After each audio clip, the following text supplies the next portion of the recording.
Scott T. Murphy here. In the Simple Solution to the Rubik's Cube book, I've had this for a while, there is a alphabet with a couple of puzzles.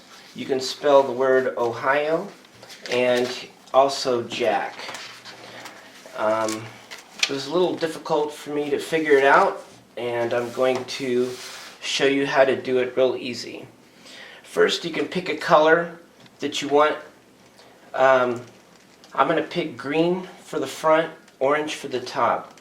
No matter what we do, always keep green in front and orange on top, or whatever colors you choose.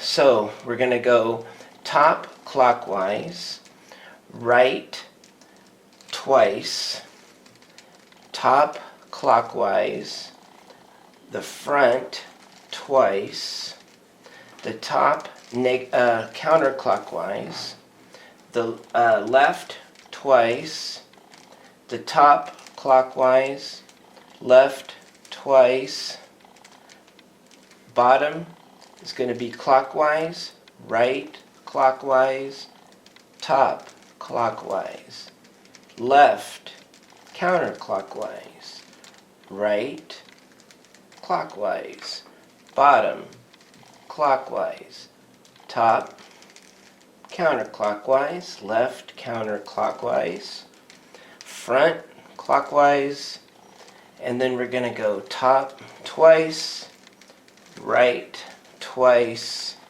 and front twice. And now we have Jack. J-A-C-K.